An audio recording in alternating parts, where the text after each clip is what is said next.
All right, well, I'm out on my favorite home waters today.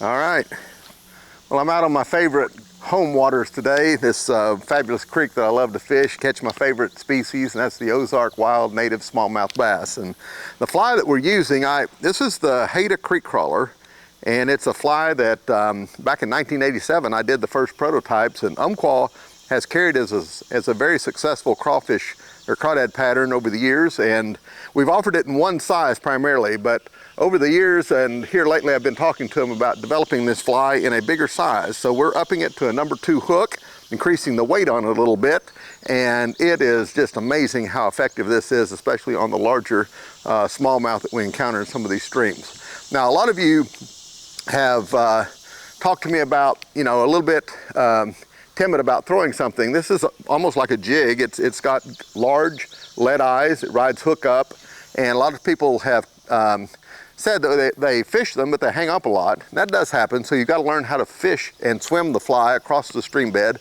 Also, people ask what kind of a leader setup, and also, more importantly, what is the rod size that you prefer to throw it on. Now, I'm fishing a fiberglass rod today, and it's an 8 foot for a 5 weight, and you're thinking, man, that's kind of like, well, most of these smallmouth are, 10 to, if I catch a 19-incher, I'll do a handstand in the water here. That's a pretty amazing old fish for this river. But it's a fun rod, and it's very, very flexible, and so I like it. And if you learn how to cast this thing, I'm not working hard. I'm just making nice loops and very accurately throwing that fly into the strike zone and doing a straight line retrieve on a floating line, just a standard old, if I told you this was a $12 just run-of-the-mill weight forward line, that's exactly, everybody gets kind of hung up on these specialty lines, which are nice, but this is just a standard old $12 weight forward fly line on an 8 foot 5 weight fiberglass rod. And I'm fishing it, keeping in contact with the stream bed with just a stop and go retrieve. Now, this fly is really most effective. In fact, I would say, there's a little tap there. This fly is definitely most effective when it is fished on the stream bed, okay? So it's gonna ride, like I say, hook up and act like a crawdad. So you want to get to the stream bottom, you want to stay there throughout the entire retrieve as best you can. And you don't need a sinking line or a sink tip line. You could do that, and I have on occasion in the early spring, but 90% of the time I'm throwing it very easy and keeping a straight line retrieve, and I'm watching that line. It'll just suddenly get heavy or just kind of make a little forward jump when that fish grabs it. That's probably a little long ear there. They'll grab them too. But anyway, it doesn't take an 8 or 9 weight rod to throw this. It's a 5 weight.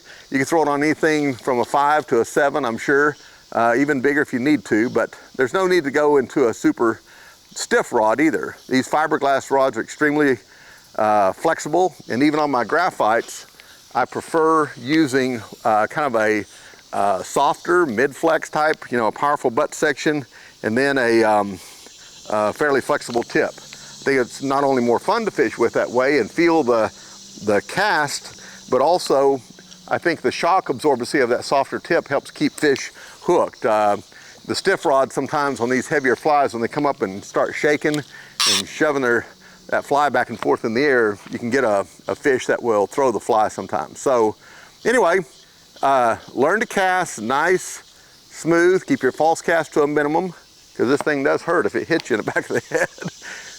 But just keep a nice high back cast. Just look at your target, lay it out there, let it go to the bottom, straight line retrieve. Do your hook set like that. If you're jerking up on the hook set, you're pulling the fly out of the strike zone. So keep it down in there, and that's typical for a crawdad just moving along the stream bed, and all of a sudden he gets panicked, or and that just makes that smallmouth come in and hit him all the more. Anyway, hopefully these little techniques and tips will help you on fishing this. Again, Umpqua is coming out with the number 2 version of this, which is considerably larger than the number 4 still offered in 3 colors, the kind of a caramel tan, and the burnt orange, and then the dark olive. So they all 3 work. Just match your crawdads and your streams and enjoy. Catch some good fish on it.